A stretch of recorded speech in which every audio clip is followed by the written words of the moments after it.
Hello, everyone. It's time. It's finally time.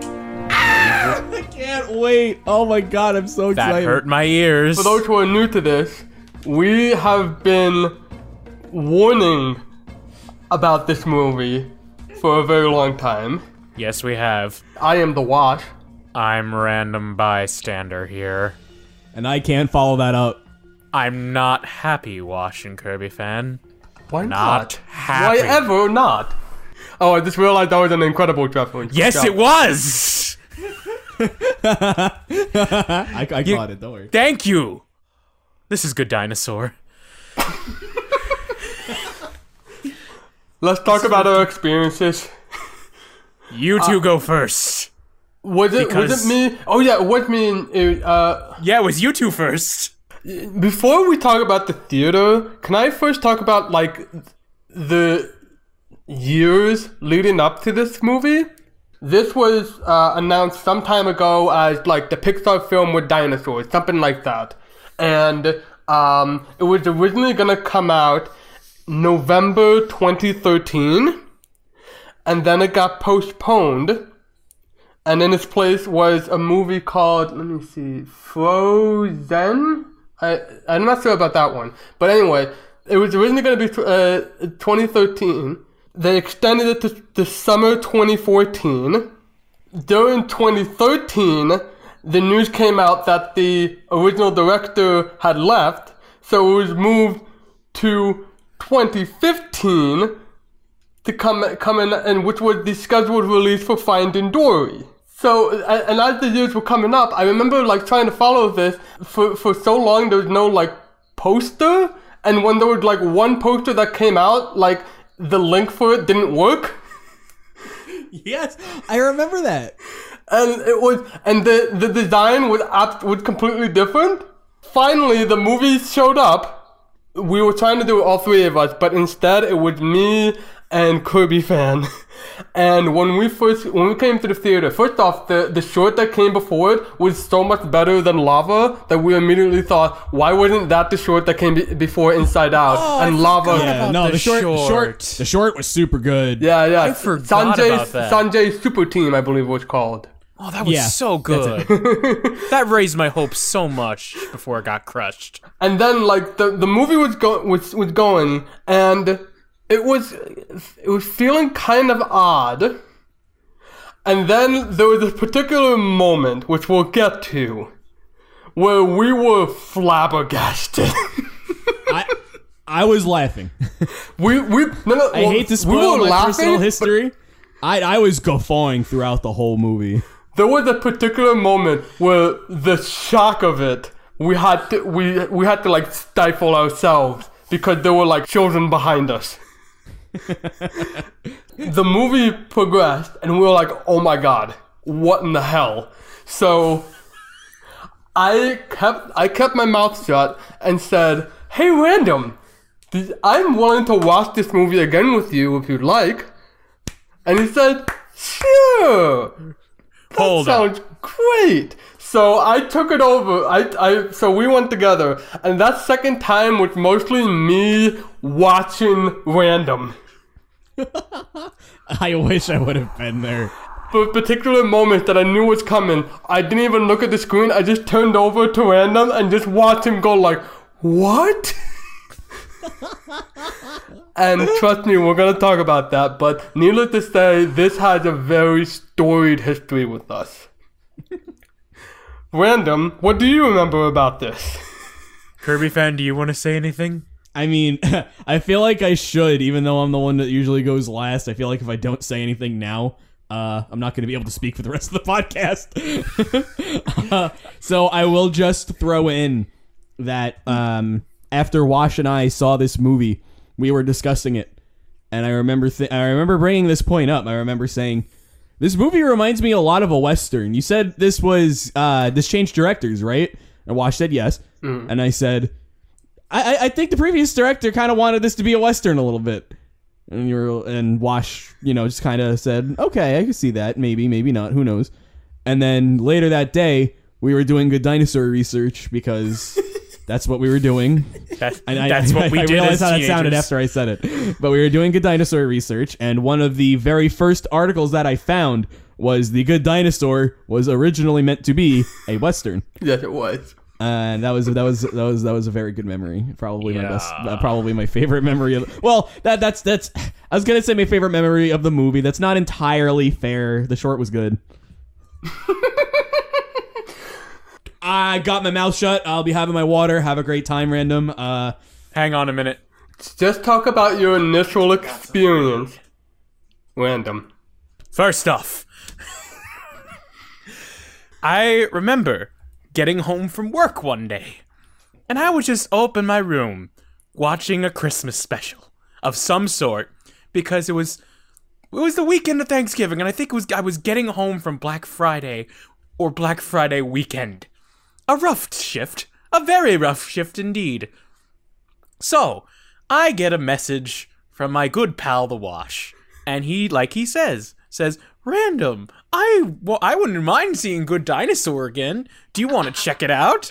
That's such a clever way of saying the movie sucked. I mean, and my mind, my innocent brain, I'm thinking, oh, it must be that good if he wants to see it again. So, sure, I'll gladly go. And besides, I was going to see it anyway. We were going to talk about it at one point. And then I figured, let's go. At the time, I did not notice any of what you had in store. I don't even know if you, said any... And you kept quiet. I think you kept quiet about seeing the movie other than you just saw it. You didn't say anything detail-wise. Mm-hmm. I think you were just just watch. And I was like, this is the only point. This is the only point I can insert myself into the story. I didn't say anything either. And in a way, that's what I wanted. I wanted to keep it as spoiler-free as possible. I saw the short. I was excited. It's a new original Pixar film right after Inside Out. What could possibly go wrong? And then I watched it. Oh. It let me feel so many emotions. No, that was all you needed. I felt so many things after watching that movie. There were points where I laughed when I shouldn't have. There were points I got angry, and there were points I was so confused, and I just was like, what is this experience? What is it? But at the time, I was just more perplexed at it than anything. It wasn't until we all met together and discussed the movie at one point. And I vividly remember that experience. I can't forget it. And basically, we were all talking about it together. And think back, I was the quiet one of the group back then when it came to talking about Pixar stuff. You two would usually just talk about, and I would just say whatever random thought would come to my mind. Fine. Didn't really contribute that much at the time. But this movie, the more I talked about it, the more angry I got. The birth of the random bystander. Gone was the quiet bystander. This is the random bystander. Every time I would talk about it more, and the louder I got, you two got more terrified because you've never seen this before, and I just kept pointing out every single plot, everything wrong with the movie, everything I didn't like about it, and I was just so mad, and I didn't want to watch it again. So we watched it again. Yes, but that wasn't the first time I watched it since then. Funny enough, my nephew watched it at one point, and I almost had to watch it with him. Thankfully, he got aboard of the movie quicker than I did and left to do something else, and I followed him. Wait for me, nephew. Wait, get me out of this hellhole. Take me with you. So, to say the least, Good Dinosaur and I haven't had the best relationship. One final note to add to the memory of all three of us meeting together. As somebody who was there, I started doing this before Random went off, but when I first watched Good Dinosaur, when I saw it for the first time, I was perplexed. I was very confused, but I defended it. And that was interesting. Defending this movie that, for the first time since I had ever met him, I saw Random go truly off on something. And I'm trying to defend it. With some shaky reasoning looking back, but I was trying to defend it. Like, usually we do a plot synopsis in this episode, but the most interesting thing about this is the plot. Oh, Jesus. So instead... Well, if we're going to talk about the plot, I think I should be the one to deliver the bad news, because I'm the one who perpetuated this. Come on, Arlo is not a quote in this movie. I know. It made me sad. We're going to have to talk about that, yeah. Honestly, I wanted to cry. Honestly, there is something close. There is Run, Arlo! Yeah, but it's not not the the same. It's not the same. He just says, come on. He doesn't say, come on, Arlo. He does say, Arlo, keep moving, which I think is spiritually similar. Well, no, he says, come on. And that's when the complete style changes. And that was the whole point of, come on, Arlo. The reason why we always said it was because that was the moment. But we're getting ahead of ourselves. I wasn't thinking to do something like this for this movie, but now I realize we probably should talk about positives first. Okay. We might need to do a little therapy exercise. All right. I will admit, this film is gorgeous. At least with beautiful. the background. It's one of the most... It's a very, very beautiful film. Like, absolutely. Everything looks so photorealistic and the backgrounds look great. And I just... Oh, it looks like I'm watching a nature documentary at points. A lot of the shots that you see, what they actually did is that they got like U.S. geological data. And so they were able to just like...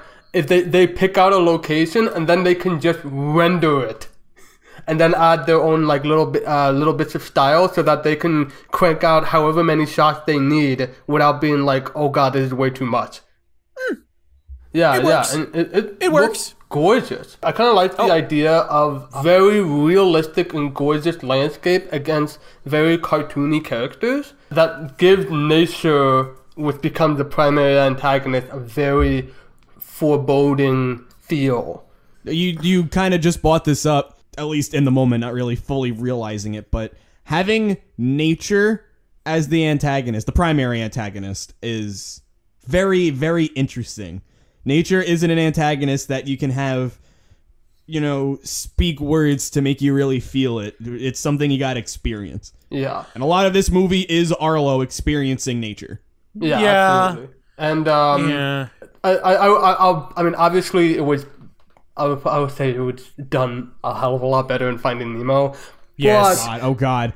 But don't. I will judge it on its own terms. It did a very good job in that respect.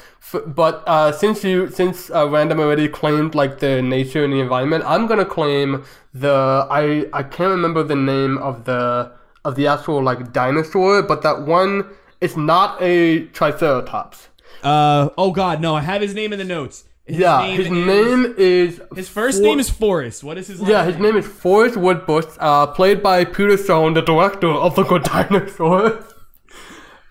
Which will. Wow, they really did make Russell funny after all. He did a really good job, and there were some for the brief 2 minutes he was on screen. He was a lot of fun. I will say he did make me. There was one point he did make me laugh a couple times, and it wasn't enough to save the movie for me, but it did give me a laugh. This is Destructor. She protects me from mosquitoes. This is Dream Crusher. He protects me from having unrealistic goals. And this is Debbie. It just... I love when Debbie tries to get Spot, and there's this chase, and he's running after her going, "No, Debbie, you're better than this." I like that you have Fury and the Destructor and Dreamcrusher, and Debbie is the sinister one. Yes. Yeah. Debbie's the one talking to him, too. It's like, yes. Oh, we yeah, want yeah. him. Also, his dead stare. There's so many layers to this dumb joke. It's such a dumb joke. And I wish they put all the layers that they put in this dumb joke to the rest of the goddamn movie.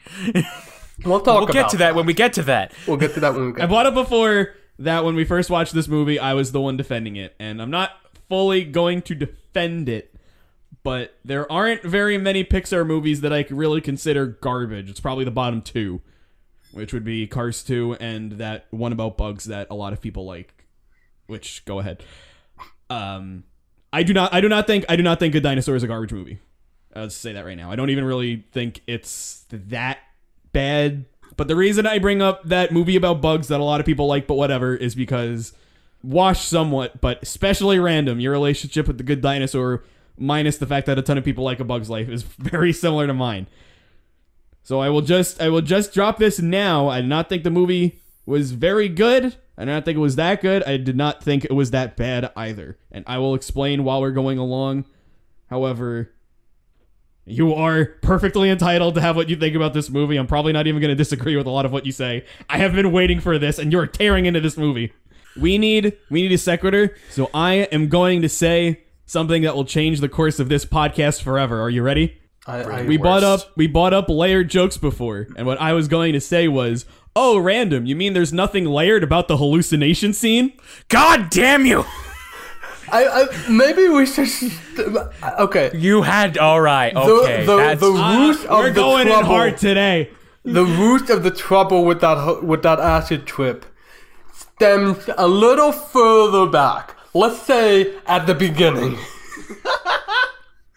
At the beginning, there's a lot of problems. So I mean, the opening made me chuckle. Not like the whole opening, but the thing with the meteor, where it's hyped up to destroy the Earth and the dinosaurs and all that, and then it just kind of goes by. They look at it and they're just like, all right, whatever. I got a chuckle. It's cute and all, but in the context of the story, what is it really?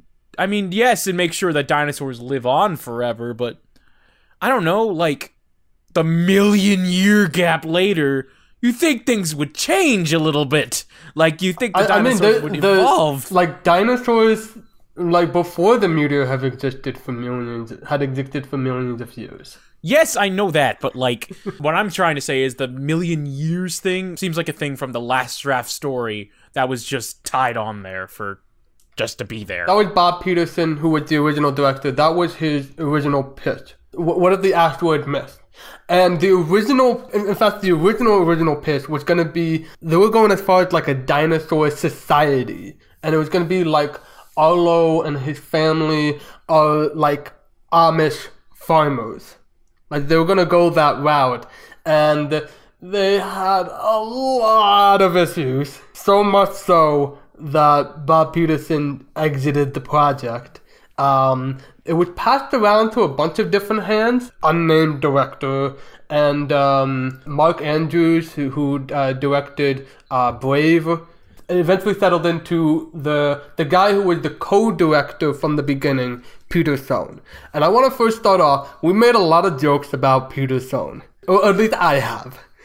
So I'm just going to start off by saying, I'm sorry. You're not a bad guy. No. I think you were just put in a bad spot.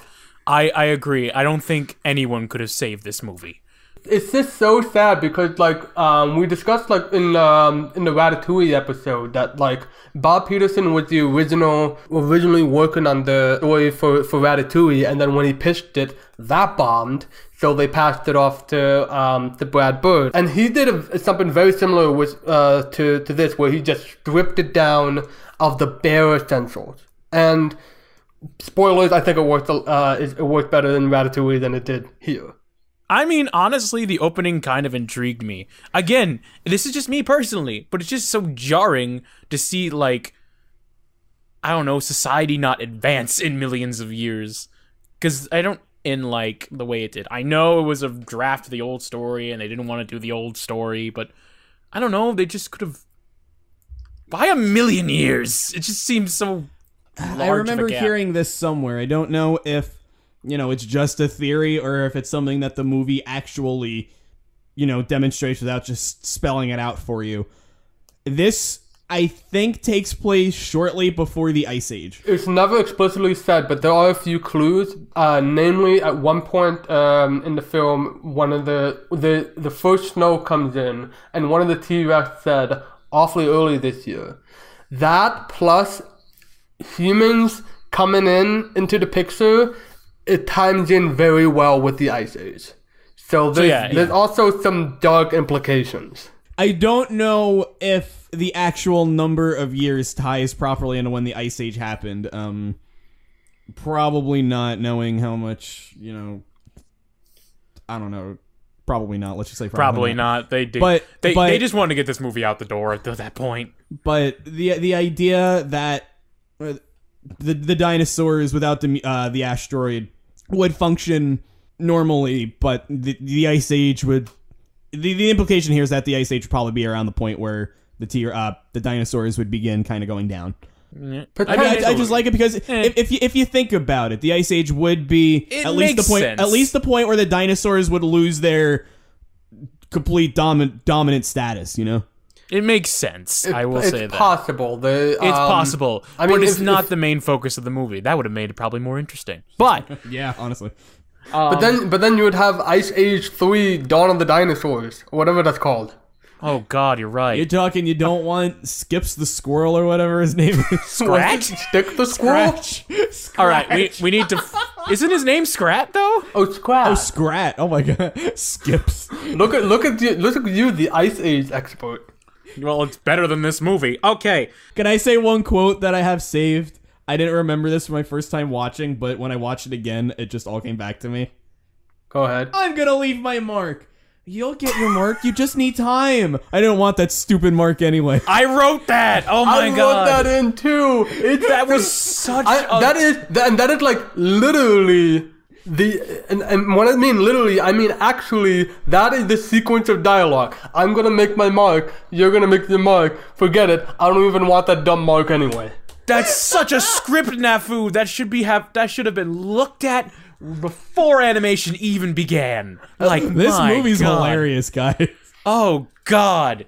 Like, it was very clear like how much ended up getting truncated. Like the opening of this, like leading up to the father's death, feels like a longer movie compressed into 20 minutes. Honestly, yeah. It's very, very rushed. Not only that, but they make a whole huge introduction with all three of the siblings, Arlo and his siblings. Yeah. But the two siblings are only in the movie for like what, maybe 20% of it.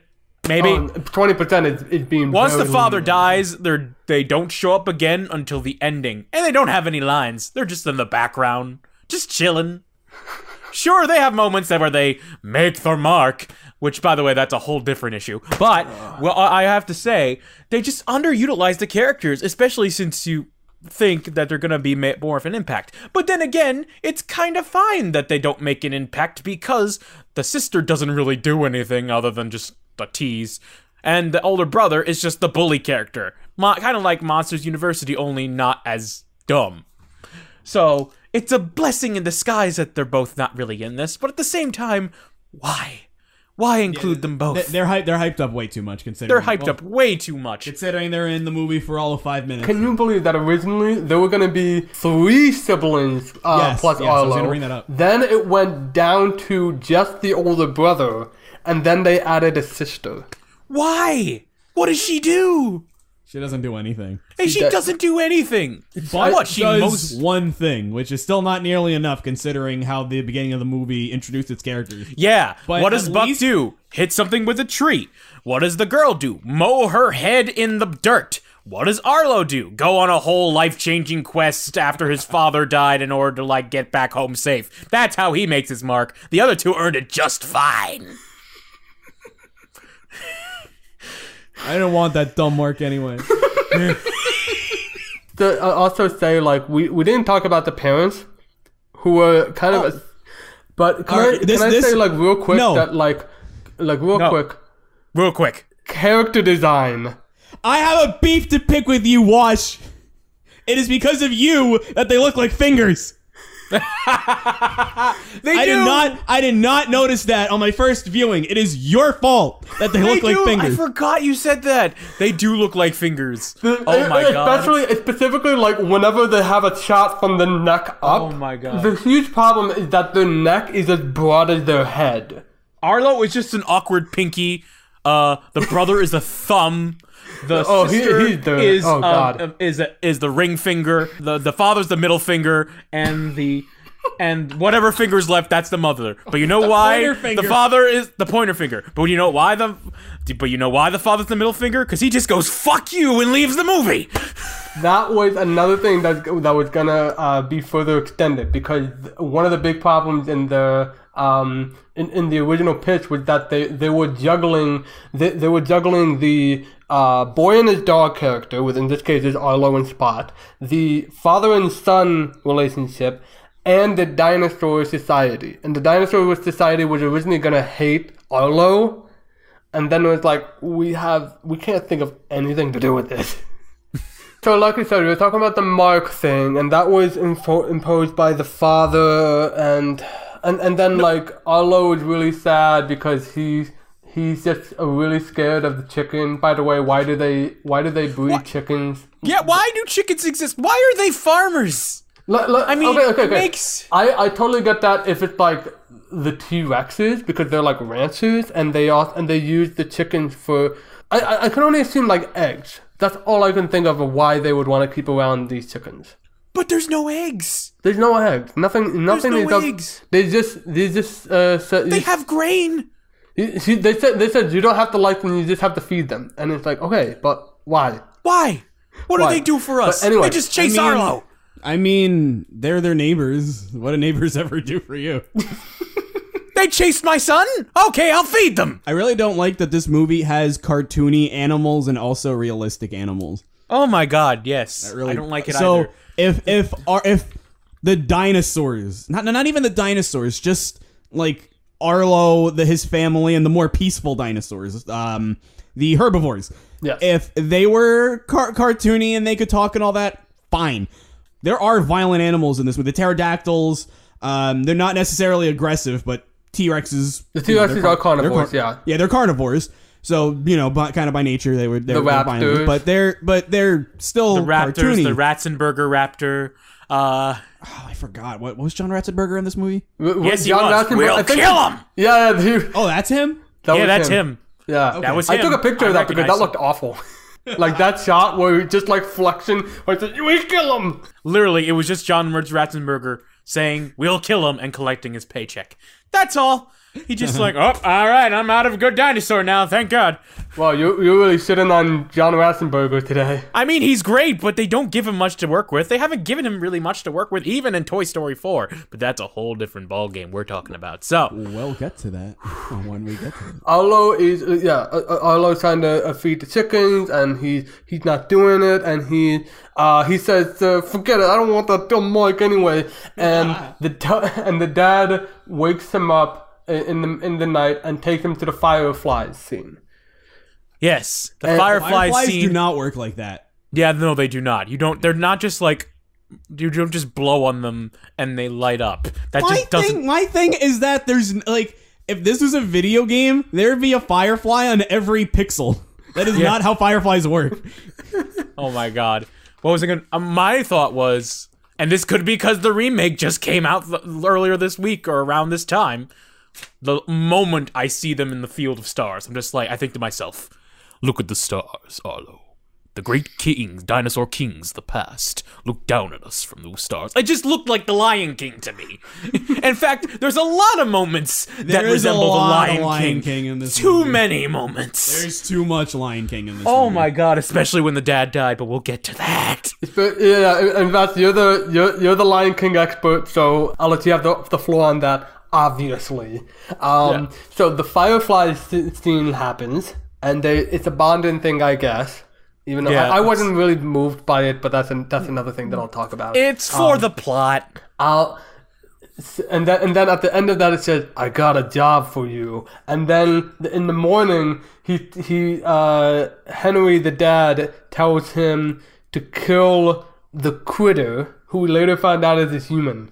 He literally like, I want you to trap this critter and do this, and just smashes it so violently. Smashes a pumpkin, not smashes a child, not yet.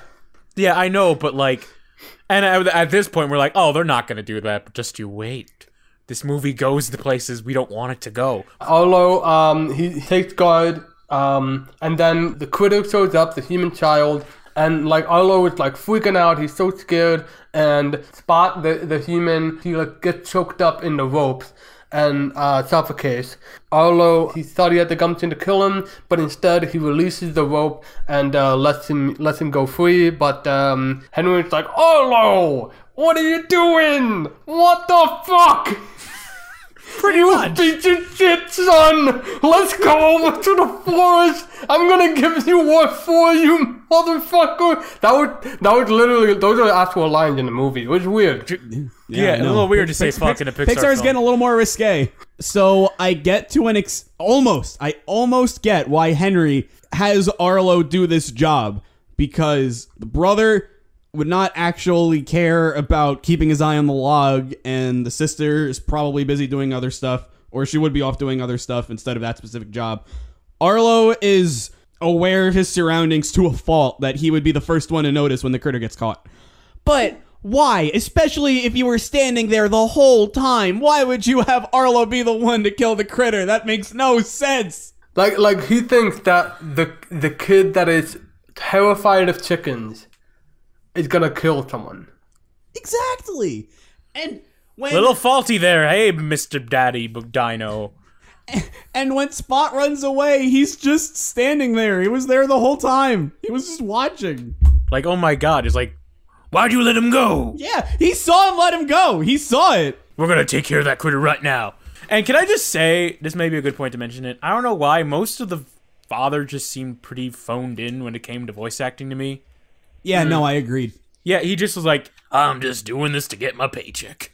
There's nothing job, I son. felt like that was technically wrong about the way he was acting, but it felt like, you know, he was such a calm, soothing, perfect dad until he wasn't.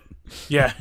Did you know that the original, the dad was originally going to be played by John Lithgow? Yes, actually, believe it or not. And not only that, but like the siblings, like there was going to be Bill Hader, who played Fear in Inside Out, and Neil Patrick Harris was also going to be one of the siblings. Like they actually had to put like an all-star kind of cast. And then I think in 2013 or something like that, John Lithgow said, yeah, we're going to be like re-recording all our lines. And then a couple months later, it turned out that they took out almost the entire cast except for the mother. Everybody except for the mother. Everyone except for the mother, yeah. Yeah, the mother who remains being played by Frances McDormand. I'm probably butchering that. Who did... She wasn't given anything to work with. Yeah, the mother really didn't do anything. All right. I want to hear this. Let's continue with come on, Arlo. Yes. Come on, Arlo. And so Henry just forces Arlo just to go through this storm that just gets worse and worse each and every time. He's just blinded by rage because of this darn critter and how he's gonna forcibly put Arlo in danger in order to like make it happen. And it's not till Arlo gets knocked out and falls and hurts himself for the first time out of like 500 in this movie, and that he realizes, oh goodness, what have I done?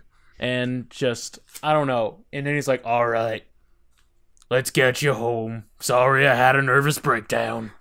And then the flood. And then the flood just happens. And it just pops up randomly and it's like, run, Arlo! And like, Arlo isn't gonna move much because he's limping, and then he just tosses Arlo up there, and you just see Arlo hanging from a rock, and he's looking down at his father who's trying to climb up there, and you just see him shout for his dad, and then you just see Henry just look at him in this like dazed look, and then water just whisks him away, and it's a huge. He smiled a bit. He smiled. He's like, he was like content with what was content. happening. He was content to be out of this movie. That's what he was. He was like, I got my paycheck. I only have one more line after this. I'm good. So, sad scene. Yes, I understand. It's a cliche, yes, that it's a Disney cliche that a main character loses their parent. But you know what? Maybe Pixar could handle it with decency. Maybe Pixar could handle it a different way than before. First opening shot is a grave of the father made out of fucking driftwood. I had to hold back laughter when I all had heard to this hold in back theaters. laughter. Like, I was just I like... did not hold back my laughter in the theater. I literally went... I remember that. And I was just like, why? That takes all the tension and ruins it. Why? Why would you do that? And now you think, okay, maybe the stakes are raised. Now that the father's gone, that, okay, they have let someone not really leading the team. So Arlo, maybe the rest of the movie is going to be like how Arlo has to step up and be the farmer his dad was supposed to be and make sure the family survives for the winter because everything's looking bad. Nope. Spots comes in, gets Arlo, chases him, saying, hold on, let me find the line. My papa would still be alive if it weren't for you. Because it's obviously his fault the flood happened, of course. And he falls into the river, and we don't see the rest of the family again until the last 2 minutes of the movie. 2 minutes, more like 10 seconds. Yeah, 10, it was 1 minute, 50 seconds. It is becoming about Arlo's journey, and can I just say something about Arlo? Go ahead. I hate Arlo. He made me... He wouldn't stop whining. And I was like, okay, maybe I'll feel bad for him, but I just wanted him to shut up. I wanted him to just shut up. And I hate him more than Lightning McQueen. How many jokes are there in the film where the punchline is Arlo? Is Arlo gets hurt? Not Arlo gets hurt. Arlo screams. Anyway. Badge. Oh my god, I meant Mark. Just every time he opened his mouth, I got more and more and more tired. And at least with other people in the film, it gave me a break from Arlo's screeching. But no, it was just him and his Spot, who was a silent character. And even before that, it was just Arlo. Part of me was like, I should feel bad for him. All this miserable shit is happening to him unjustifiably.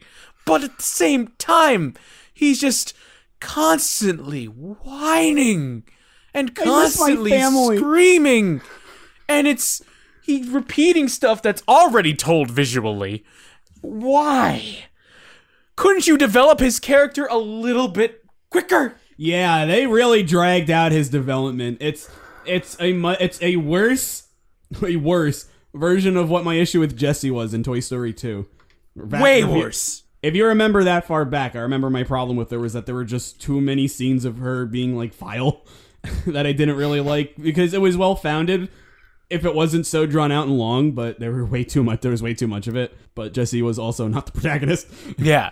And also like his Arlo's relationship with Spot, like it turned on a dime. He was about to say like, I'm still gonna squeeze the life out of you. But before I do you have any more? And then they go off, and then Spot saves him from a snake.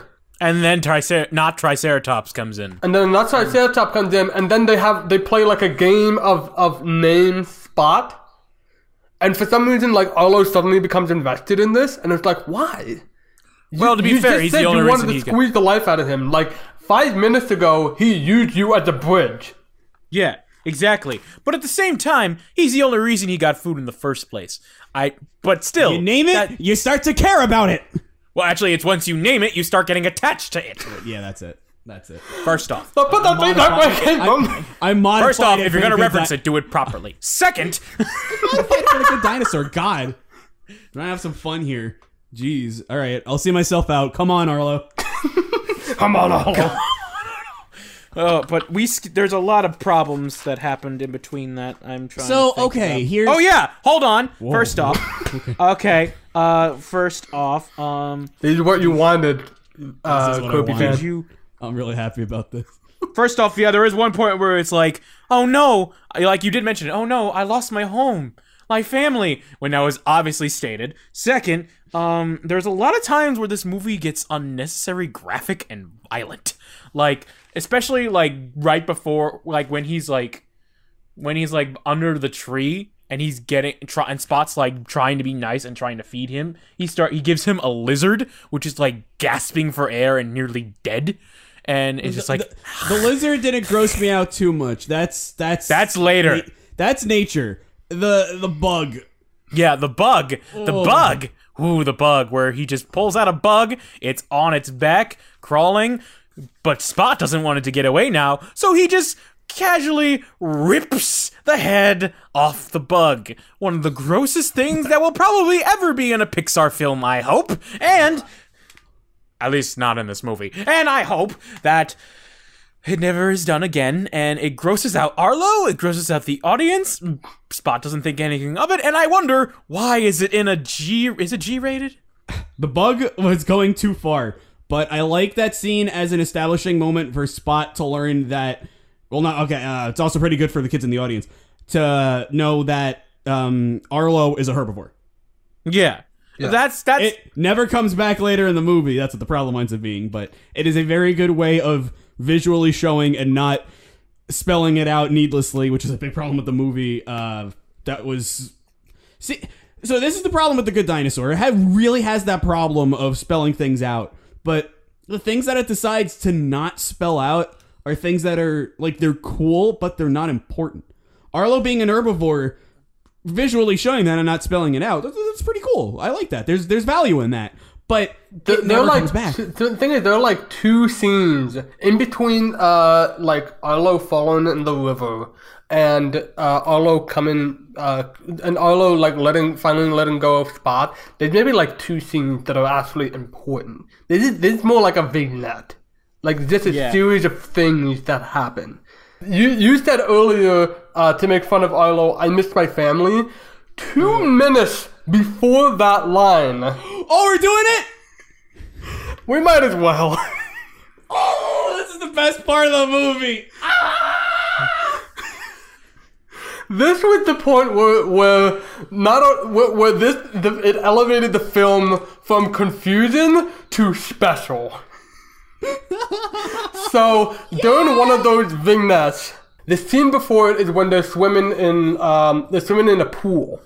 Oh yeah, that one. Oh. And when they come out, Arlo is covered in leeches, and he goes ah, like he always does. Yeah, it's his trademark. It's funny. And then it cuts to like red things on the ground. And when I first saw it, I said, "Are those the leeches?" I'm so confused. But then Arlo eats it, and then later on, Spot eats it. And he looks up and he sees that it's perfectly better looking version of that food. And when he looks on the ground, he sees that the food has rotten. But he just starts chuckling, and then Arlo starts chuckling, and then Spot his head inflates, and we're like, oh no, he has an allergic reaction. And then Arlo gets 5 eyes, and then Spot. His head gets bigger and his tongue is replaced by Arlo, and then I don't even know what the fuck happened. Honestly, it just gets weird. Why does it get weird? And then cuts to them waking up, and it's they have an emotional scene together where Arlo says he misses his family. Yeah, that's the thing, because it just goes from this weird acid trip scene. This movie is better than The Incredibles.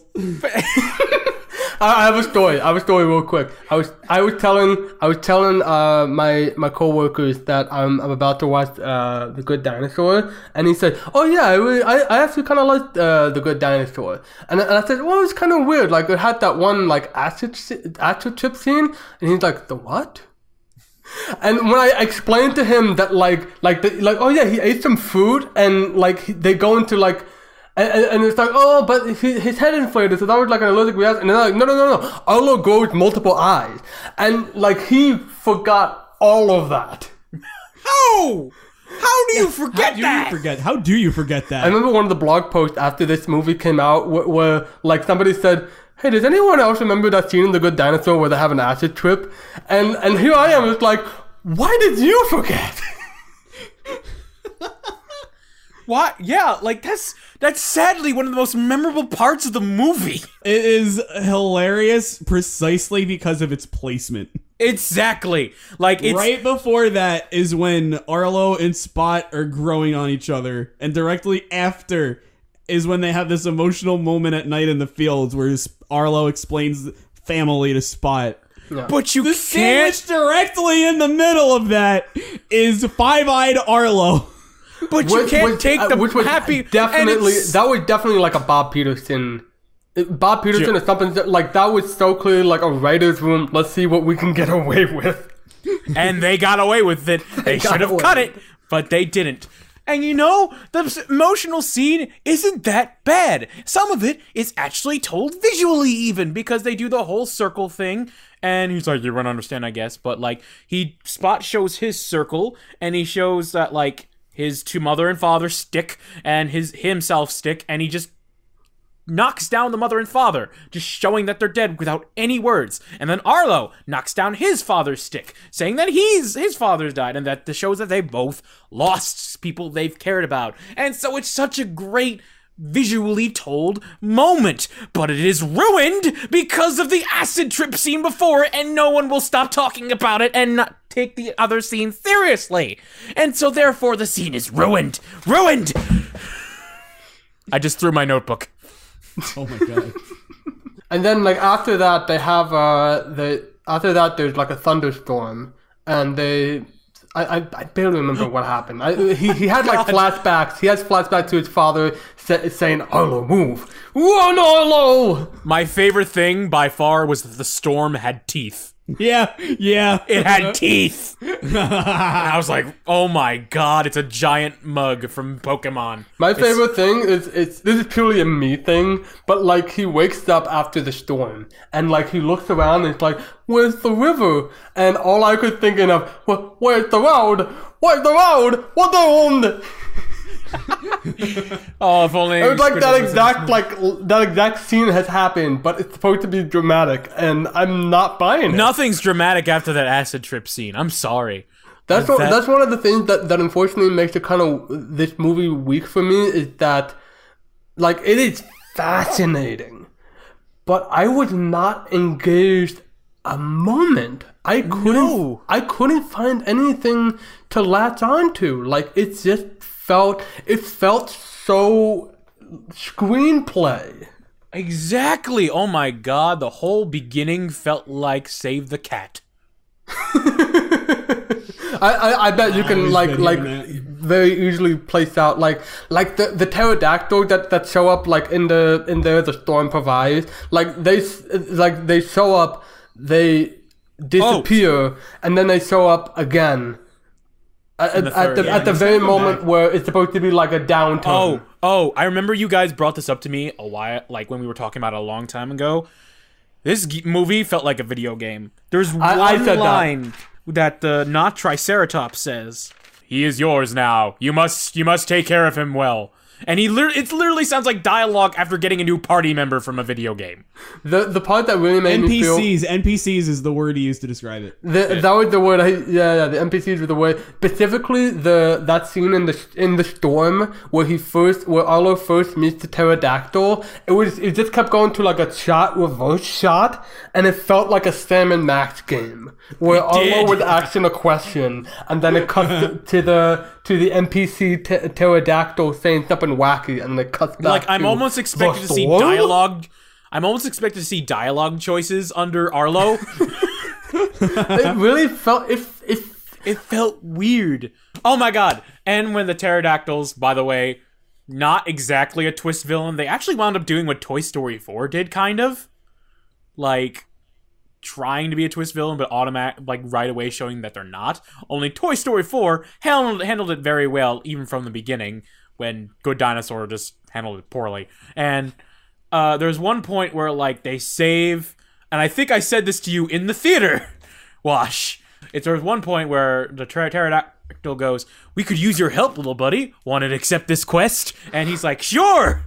And then he helps him out, and he just grabs the critter, and he's like, "Look at this little critter. He's all safe, thanks to you." And he just looks at the critter, and I literally just go to Wash, "Now eat him." And then he eats him! And I'm like, oh god, I was just kidding! And it's like horribly violent, like the little raccoon's tail is like sticking out of his mouth, and then they fight over the tail, and then he goes, "I've seen the eye of the storm," or whatever. And it's probably just trying to take a crack at some like cults or whatever, but What makes it so frustrating is that, like, unlike Finding Nemo, where like nature is the antagonist and everyone else is just looking to survive. Like the only one you can really say is like pure evil is the anglerfish, and then they best it. I mean, they best it in one scene and then they move on. But the pterodactyls, they show up and then they're gone, and then they show up again and the pterodactyls are the climax of the film. Why? That just frustrated me. And it's like, so after the pterodactyl thing, the T-Rexes, they save Arlo.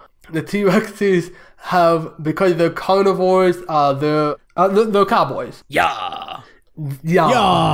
As something that could have been really clever, and probably is kind of clever, is that to make them more like cowboys, their legs gallop like horses, and the top they hold their arms out like they're holding like a rein. It's so funny just seeing T-Rex. It's so weird to see because like, okay, cool, but then just like in the middle of anything, like he like the dad T-Rex, like he's talking to Arlo, and then he just like puffs his chest out and goes, yeah.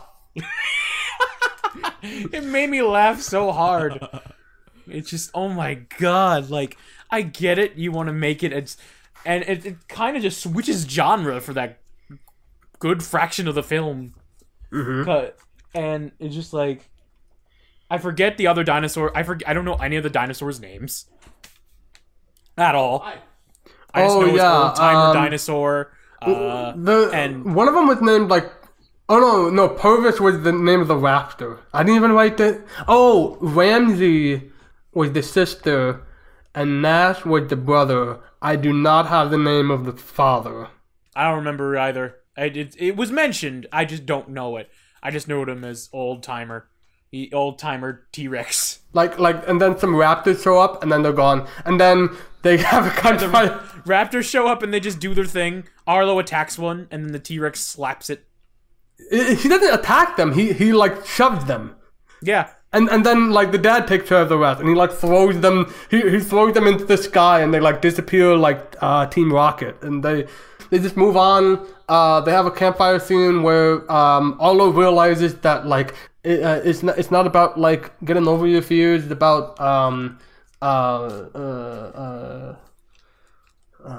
This is when I started to lose interest in the film. This is where I get from, okay, I'm excited to make fun of it, to I really want to get it done. The moment, the actual moment where I lost, because the thing is, like, the campfire stuff was, like, there's some, I like some of the character humor they had. Like, I like that one moment that's, like, it was, he showed, the dad showed off his tooth, and the son said, could I touch it this time? And the dad said, no.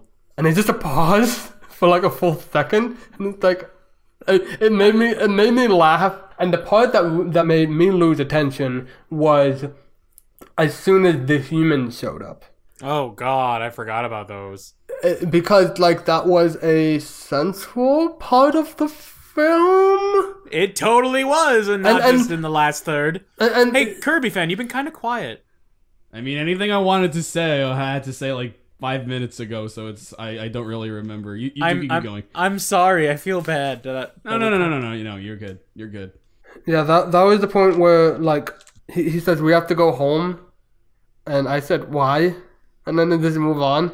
They don't really care, and that puts Arlo in danger, I guess. That decision puts Spot in even more danger. And so the pterodactyls take Spot. I keep confusing them. One's a dino, the other is a dog human. And yeah. But that's a whole different ballgame. And then, spoilers, Spot gets kidnapped, Arlo gets trapped by vines, and oh my god, it's, come on Arlo Dad! Who shows up in a dream, and then he's like, and Arlo's like, stop moving, stop, I have to go rescue my friend. Spot's in danger because of me. I'm saying what it's visually being told, and I have to go save him. And he goes, I knew you had it. I knew you had it in you. You were me and more. And he says a line that really shouldn't be a callback, but it is. Now go take care of that critter. And then Thanos snaps out of existence. I will partly. I laughed my ass off at that. Like that was where I was starting to get back into the movie. I can see what they were going for. He was gonna say like previously said lines. Like, I knew you had it in you, me, and more. Now go take care of that critter. And I can see like this is supposed to be how Arlo pictures him, and he just remembers like what he usually says. Trouble is that now go take care of that critter was about fucking murdering the critter. It's a reason why context is so important. Like the callback is bad because we remember the callback and remember, oh yeah, that was the moment where the movie like turned. Yeah, that's the whole reason he's dead in the first place. Because after all, you did blame him for it. I mean, I'm glad you don't. He does say he doesn't blame him for your death during that point, which is rushed but nice, I guess. I don't know, but I don't know why it just made me laugh so hard. And it's supposed to be a great scene, and to be fair, it was all right until that line, and then I just like, okay, seriousness gone. Let's continue on. Like it was so close to having something like Monsters University where it turns around with the ending, but every interview I looked into with them saying like when we were working on this we couldn't figure out what to do with this. No, that's incorrect. You don't know what to do with this. Present tense. Yeah, you still didn't know. You just were like, okay, we gotta do something. You gotta get this out of the door. The budget has already like doubled because we made the environment extra realistic, and also we extended the production another 2 years. We have to take care of this critter. Good lord. And then Arlo gets the kid back. He blows air at him, and that. Kirby fan, did you want to say anything? I thought I heard you say something. No, that's outside noise. Feel free to say anything if you like, because I feel like I'm dominating the subject. And you should be. And also, Watch is actually doing a decent amount too. I'm glad you're feeling the hatred of this a little bit, Wash. Real quick, I don't hate this movie. As many problems I have with it, I can't say I hate it.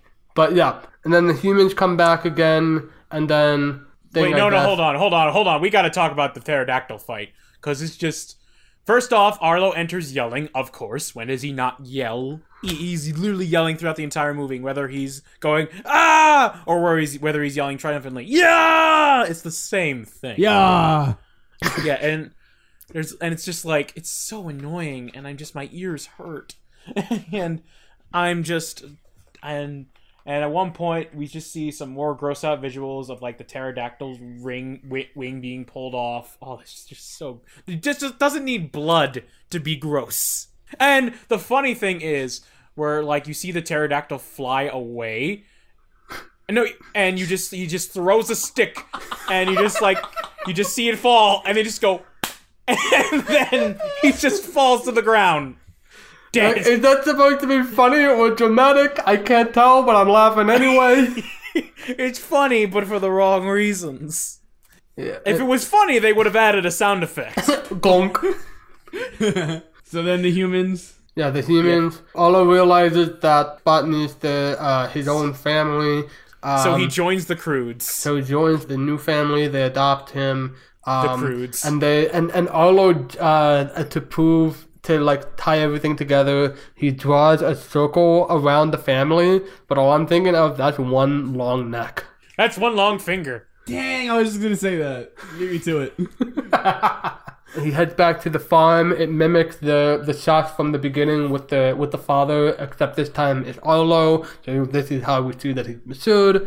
And then the mother says, Arlo! And they hug, and then like the siblings just like appear.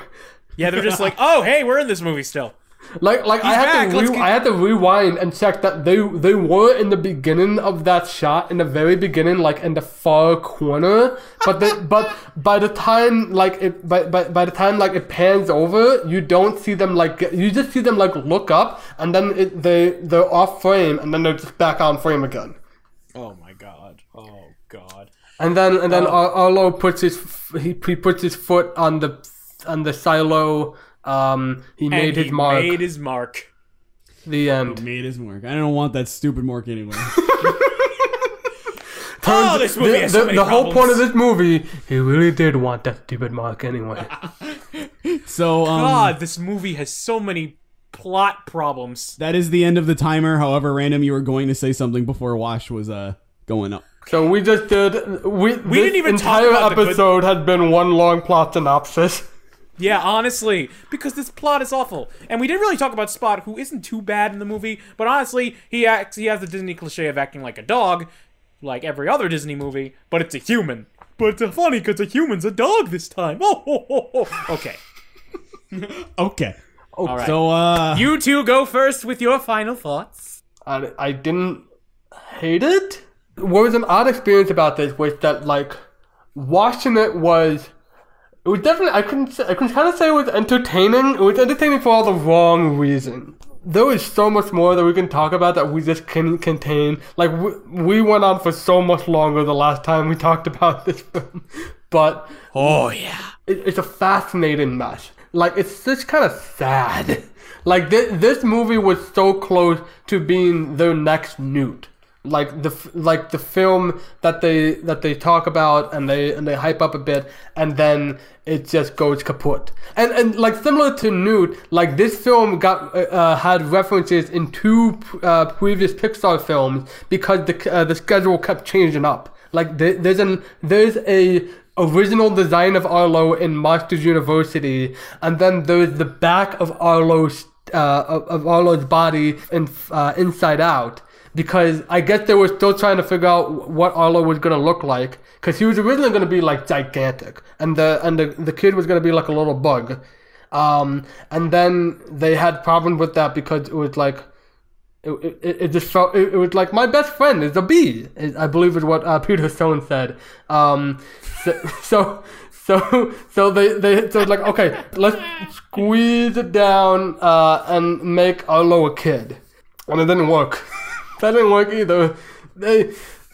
What was kind of gnawing at me. I didn't realize it until I was watching the trailer for this film, and the way they edited it was that they made it look like Arlo like walked off, and then he gets washed over into the river. And what I immediately thought was, why couldn't they have like Arlo get swept away with his dad? That scene where his dad like saves him from the flood. What if like they both got washed in, but this time he doesn't know where his dad. He doesn't know where his dad is, and he's just washed up in a strange place. We already have the humans showing up. We already established that like Arlo saved him, and it's like, and instead it was like the dad dies. And then Arlo tries to continue his life, and then the Spot shows up, and then he goes back into the river. That would have made more sense. But also, it was like, is this film savable? And I just don't know. There are a lot of problems in this where it's like, that's bad, but also I can't think of a solution. I think I liked it. Kirby fan. I did kind of like it.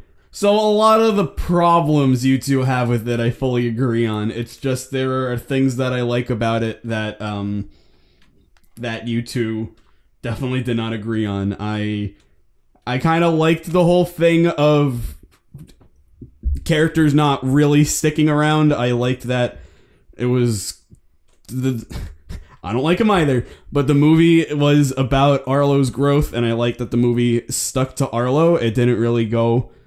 It introduced a lot of characters that Arlo met on his journey, but it didn't stick on them because it didn't need to. I think the pterodactyls would have actually, as NPC as they are, I think they actually would have been pretty good if they didn't come back at the end. Yeah, that's true. There was a lot of, Arlo aside, I felt like there was at least a lot of, effort and passion put into a lot of the voices, and I guess even with Arlo, there was a lot of effort and passion put into it too. It's just, as Random has brought up, honestly, not enough times with how often Arlo is screaming. Arlo screams a lot. When the movie decides to be subtle, I think it does a very good job of it. so the drastic mood changes are terrible. They're so bad. But what isn't a mood change is really just how violent nature can be. If you get rid of a lot of the dramatic camera angles, the sudden change in music, the gasping on Arlo, and all this stuff that really just made it over the top, I don't think it would actually be that far out. I think an easier fix to the movie as a whole is to just focus a little better. I think because they had a good thing going with Arlo's story and the people that he meets. Just don't have 10 different ideas on how you want to do it. That's what the big problem with the movie for me was. That's what the problem was. I kind of liked it. I kind of liked the final product. Pixar has never given me a troll movie before. This is definitely, Cars 2 is a funny joke. A Bug's Life just upsets me, but Cars 2 is a funny joke, but Good Dinosaur, unlike Cars 2, in my opinion, is not like bottom of the barrel, so it just makes it a much funnier joke. But I liked it. I definitely did. I didn't love it. I didn't even like it that much, but I did like it. Okay. Random, you have 2 minutes. I understand why you would like this movie. Because we have bad opinions. No, your opinions are valid. I like that it took you a minute to go. Valid. I like that it took you a minute to go. No. This movie was a chore. I realized how much I hated it when I first started talking about it. And then I rewatched it again, and I really hated it. There were some good moments about it, yes, but I think it was just such a disappointment for me because we've had a track record for Pixar to be successful with their originals. Yeah. And it was the first original success from Pixar and the first Pixar flop in general. Yeah, this was the first flop. They actually lost a lot of money. And I can really, really see why. Arlo is the most annoying main character I've ever watched on film. More annoying than Flick, more annoying than Remy, more annoying than Lightning McQueen, in my opinion. Random, I'm not gonna lie, you said Flick, and I thought you got somebody's name wrong, and when you didn't correct yourself, I was thinking, who was that? I said more annoying, not more forgettable. I actually forgot about him. I said he's more annoying, not more forgettable. Yeah, no, I'm just saying, I legitimately forgot about Flick. It's alright, everyone does. But I just did not like him at all. Even when he grew, he was still loud and annoying, and I was my least favorite quality about him. And it got to the point where the jokes relied so much on him just yelling and screaming that it didn't really matter if he grew, if all he was going to do was continue to just howl. Which was dumb, by the way. I get that he would do if they're portraying the dog, and maybe that they're a pack together or whatever, but why are they howling? Why? It's dumb. It's stupid. Can't they communicate any other way? I know it's used to find each other and whatever, but I don't know. It just, I hate it, and the pacing of the plot is bad. If they probably should have cut that driftwood scene. It ruined the tension entirely. If he just walked, there was no point for him to go in the river, come back, and then go into the river again. It was dumb. The siblings not having a main part of the role, also kind of dumb. The Triceratops was great, but only in the movie for like 2 minutes. And I'm a fan. I get that you like that characters can come and go, but I'm more a fan of characters that have purpose in the story. I'd rather have characters who have and I for some reason I like how it's done Finding Nemo better than it's done here, and I think it's done better in Finding Nemo because more thought and effort went into Finding Nemo, and it wasn't rushed. Okay. Wait, hold up, there's more. Real quick. You stopped. Wash goes, okay, wait. I was just taking my breath. One more thing. What? Because your time is out. Oh, well, I'm just saying. Bottom line, this movie frustrated me. There's only 2 films that made me physically hurt to watch.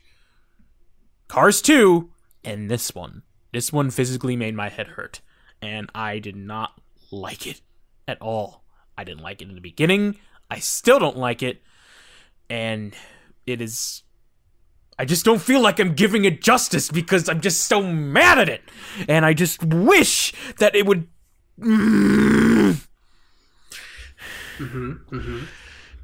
Why does it have to exist? Why does it have to exist? Why?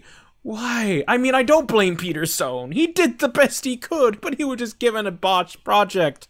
And I have hope for him in the next film because I'm pretty sure Peter Sohn was in charge of that pterodactyl, and that was the best part of the movie, maybe. But I just wish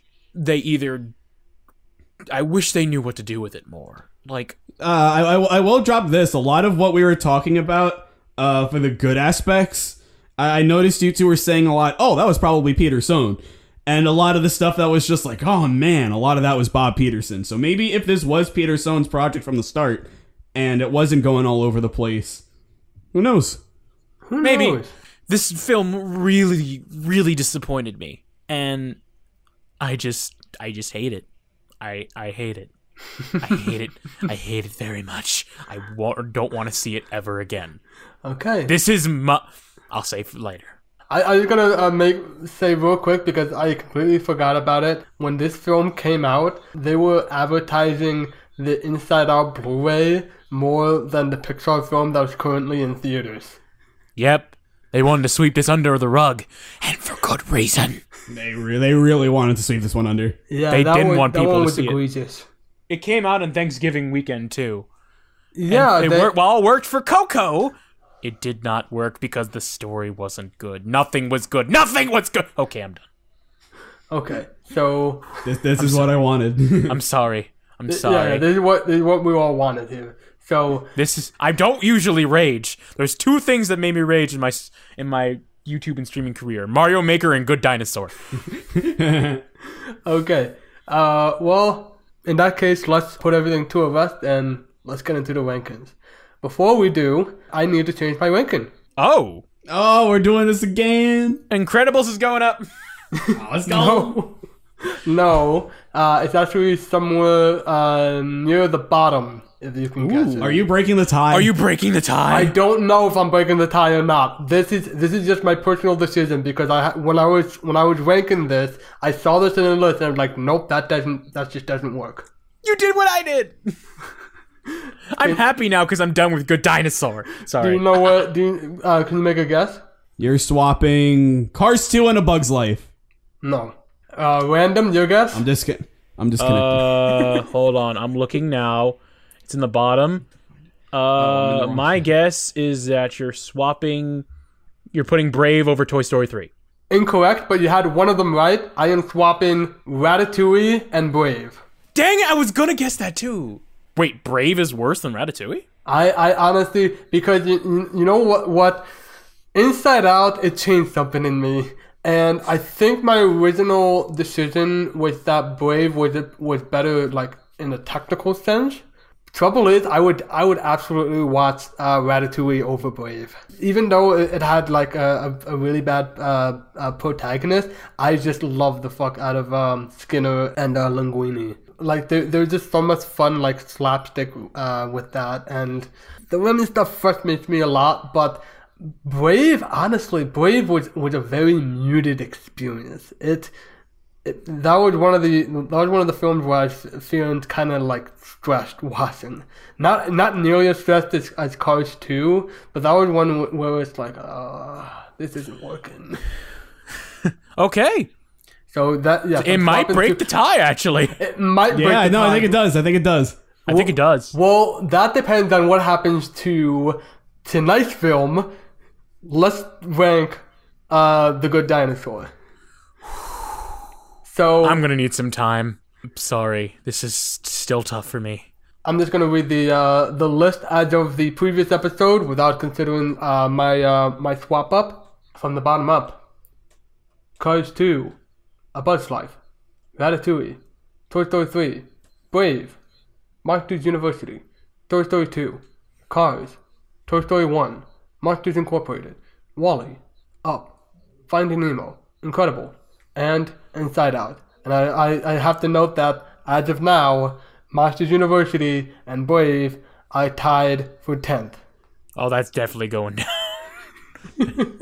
That's definitely gonna change, but we'll see. So let's take it from the bottom. Random and I have Cars 2, and Kirby has A Bug's Life. Considering the rant, I'll let Random go last. Kirby fan, is this film better than A Bug's Life? Yes. Okay. I agree in that it's better than Cars 2. Random is... Do we want to get back to Random? You may want to get back to me. Oh, like we just move on up? Let's get back to all... Let's finish ours, and then we'll get back to Random. Okay, yeah, because Honestly, you're going to want to get back to me. Yeah, I already decided my placement. Same. Okay. I think I might have E2, but I want to wait. Yeah. Okay. No. Let's milk this for all we can. Well, let's move this for all we can. So moving up, I have A Bug's Life, and Kirby has Cars 2. I definitely think this film is better than A Bug's Life. Kirby fan, is this better than Cars 2? Yes. Okay. Moving on up, third from the bottom, I have Brave, and Kirby fan, you have Monsters University. Kirby fan, is this film better than Monsters University? So, Random and I have a collaboration coming up, and I hope he doesn't cancel on me. Yes. Was this a difficult decision? It was until I started thinking about how Monsters U treated Mike, and then it was like, no, not really. That's fair. That's very fair. Also Forrest Woodbush. I will agree that this film is better than Brave. It's kind of sad to treat it like this with Brave, but even though I like the story problems in The Good Dinosaur were like kind of frustrating for me, I was much more entertained than I was with Brave. If there was a point where Fargus was dragging Merida up to her room and Merida was shouting, "No, Dad, don't you see that's Mom?" and he shouted, "Come on, Merida," it would have been a much better movie. You know what? Or no, I'm sorry. Come on, Merida. That was not Scottish. Not Scottish. Was it? Come on, Merida. No, that's not Scottish either, and I'm not gonna try. I know it's not. I'm not gonna try. Moving up, look at that. Both of us, from the fourth from the bottom, have Ratatouille. So I'll start. No, I don't think The Good Dinosaur is better than Ratatouille. I did laugh a lot in The Good Dinosaur. Trouble is, I was not invested with... It's really became sad because I just wasn't invested with the characters. Like, I couldn't even say, like, I hated Arlo. I was just, like... I was just kind of, like, bored with Arlo. He was just there. And it's so sad to say that about the main character, the character that you follow through the entire film. But he was just there, and Spot was a dog, and there wasn't a whole lot else to it. Like there were like one or two scenes where they have some, like there was, I think there's supposed to be like a thing where Spot is trying to decide whether he's going for the wild life that he currently has or the to be like more evolved, because that was what the human family ended up being, but there just was not enough there. Like Remy, I can at least see like a good for all the problems I have. Like there's still like a beginning, middle, end. I do like your defense of the vignettes, like how everything they just become more like stories that happen along the way, and I think what kind of kills that for me is that it doesn't pay off like it does in Finding Nemo. Finding Nemo, like it had a very similar thing, but also like they learn and grow along the way, and it's really only like a couple of those that do that. It's just like seeing that happens, and then they just go along. It just doesn't have as much of enough like continuity to it, and it just became like frustrating for me on that front. It was still hilarious. I was still laughing. I was laughing at the wrong moment and some of the right moments. I don't want to give bash too much. Like this also was kind of funny. I still enjoyed myself. But that's as far up the list as it can go. KirbyFan, is The Good Dinosaur better than Ratatouille? Before I give my answer, I already know it, but I'm just curious. What do you think? I think they're gonna say yes. The choices are either yes because of the side characters or no because of Remy and because it was a plot and the rest. I think I'm gonna go for no. All right. Well, I will say Ratatouille would have been a much better film when Remy's dad was going to show him the poison rats to prove the point that humans and rats can't coexist. If he started that by saying, "Come on, Remy." But despite the fact that I know I would have been a better writer for Ratatouille than Brad Bird, for real, I would actually say that Ratatouille was the better film. Okay.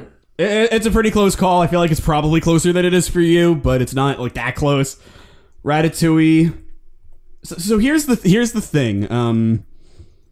Good Dinosaur is a beautiful movie. A lot of very good stuff with the nature and everything. It's hilarious for mostly the wrong reasons. I actually did want to get into this. Ratatouille, for all the problems that I had, I did laugh a lot.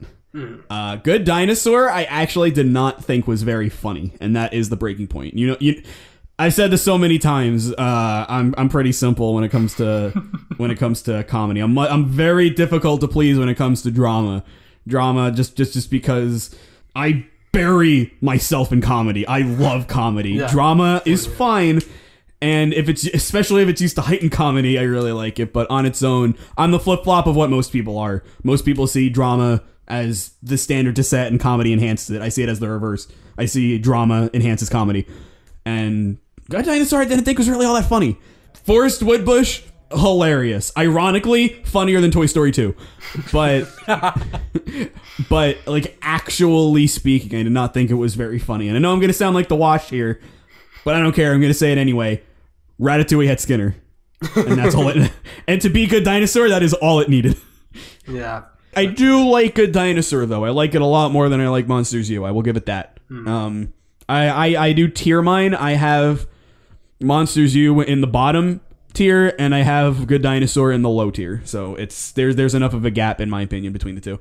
I also put Good Dinosaur in the low tier, but we'll talk about that in the finale. Yes, I also have a garbage tier for Cars, Life, and Bugs 2.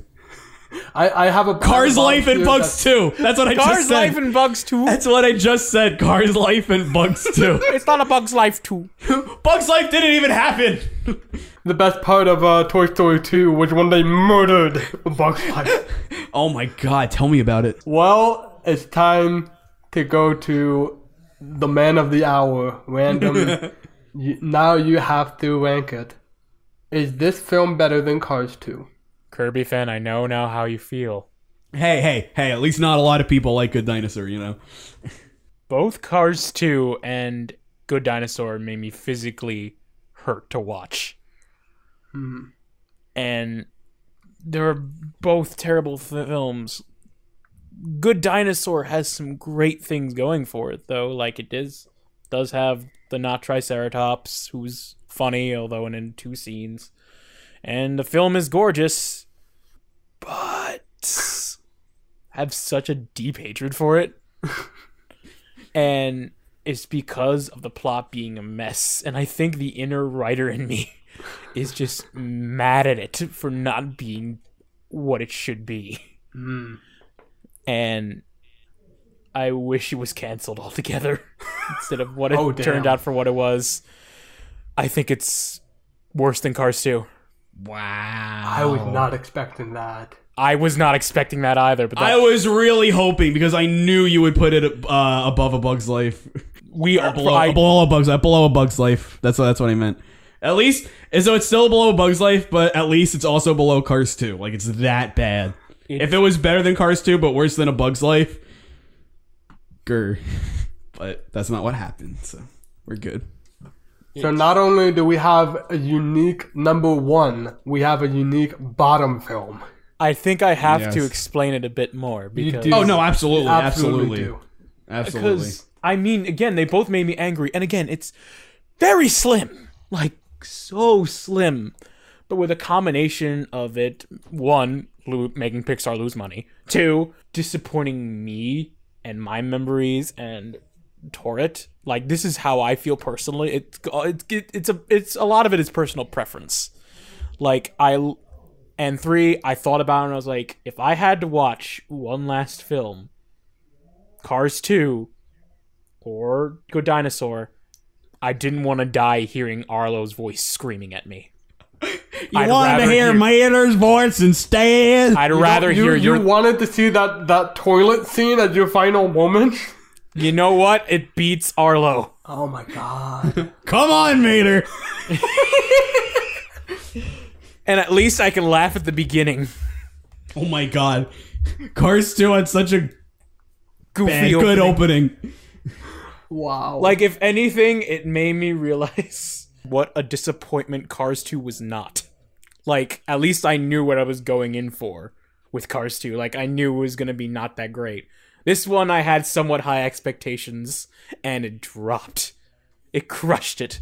Crushed it into little tiny bite-sized pieces. I expected better from you, Pixar. I guess I'm just a loser for that, too. Well, thanks. Thanks for nothing. You're welcome. what kind of monsters are we?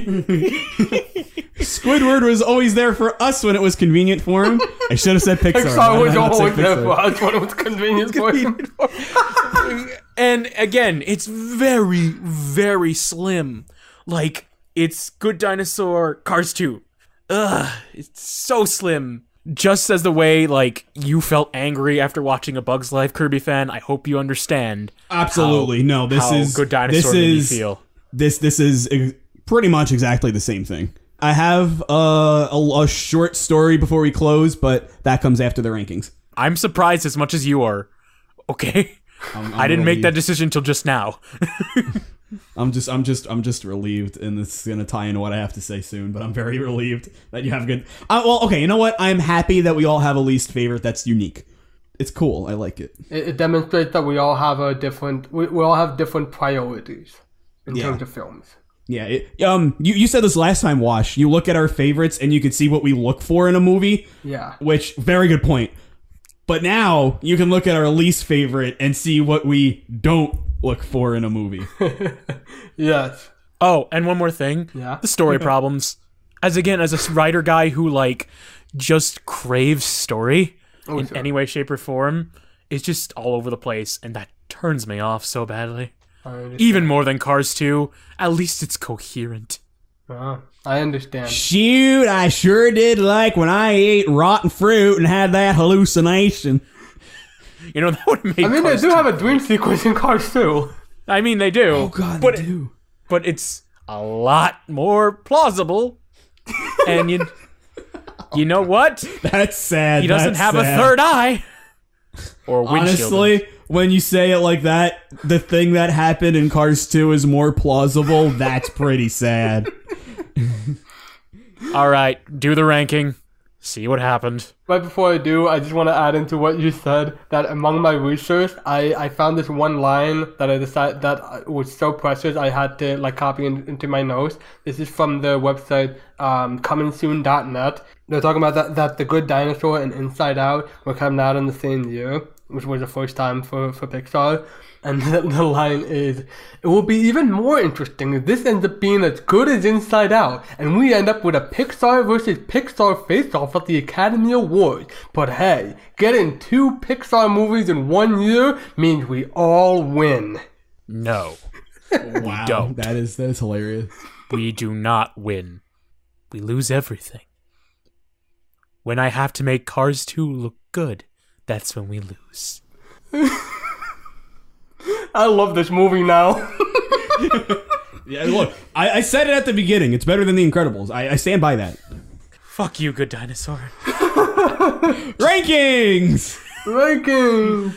Oh, good lord. We have rankings today. From the bottom up, we have Cars 2 at 20 points.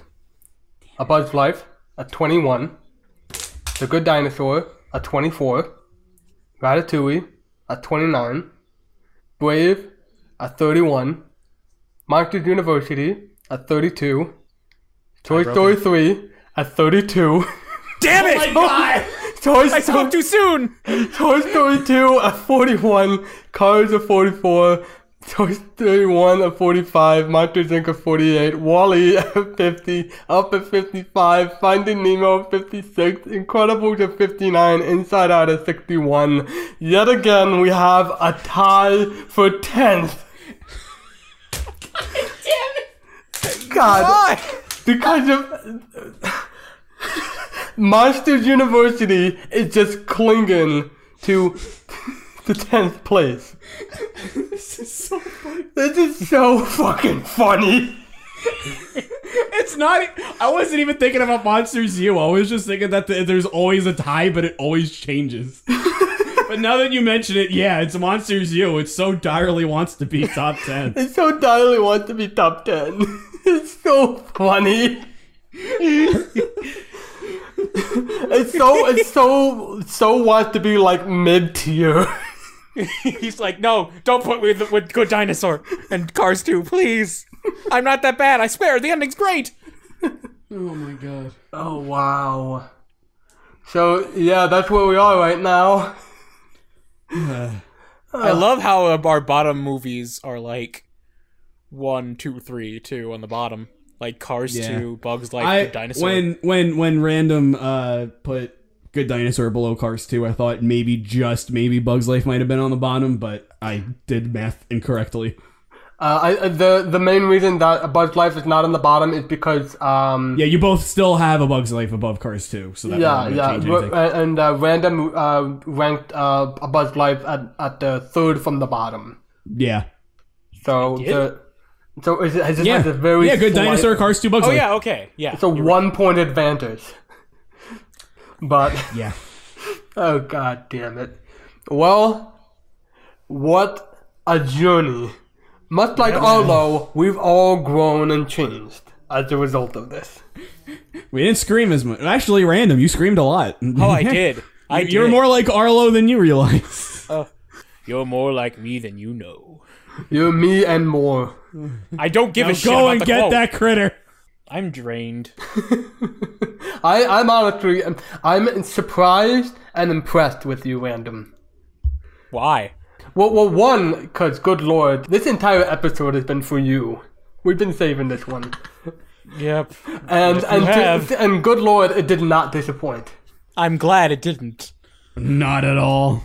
But another There's thing, no good dinosaur the video game, right? Please tell me there isn't. there's a Good Dinosaur the mobile game, and also you can get What? skins of the Good Dinosaur in Disney Infinity. Oh, thank God, it's not actually. You can get a spot. You can get a Spot figurine for Disney Infinity. It's a I Spot remember amiibo. that. It's not an amiibo. Don't even dare associate that. Arlo amiibo. Trash with amiibo. Do not. That is trash. I mean, Spot isn't that bad, but it's trash.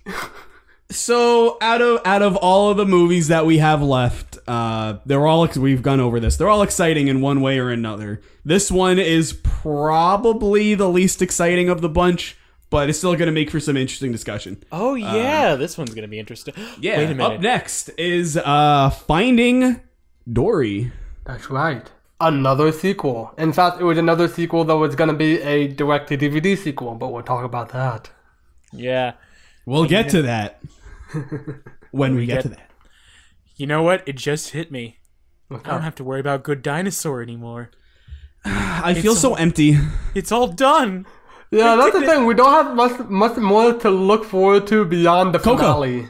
Coco is. I'm super interested still to see if Coco tops up for Random, but that's it. I guess I get to see how. Incredibles 2. I was just gonna say I get to see how Incredibles 2 stacks to the original now that I've actually watched the original very recently. And then we have to go through Toy Story 4 again. Yeah, and don't forget, Rancid is joining us for not only Incredibles 2, but Cars 3 as well. Yeah, that's 2 episodes ahead. I know, but it's still something to look forward to. Yeah, because we like having Count Rancid around. Yeah. Yes. Especially, Yes. And we want to give him something besides Cars, because god damn it, he's been through 3 not too great movies. We should have given him Good Dinosaur. I'm glad you didn't. Yeah, that's the thing. We would just torture him further. How about Monsters U? We should have given him Monsters U. 3 Cars movies is enough pain, and he doesn't get to enjoy the good movies that we do. So let's just... Like Cars. he's the dedication that watches a movie, watches Cars 2 twice in a row. Yeah, I it's better than Good Dinosaur, but I can't do that. Well, we're running out of time now. So I've been to Wash. I'm Random Bystander here. And I never cared about that mark anyway.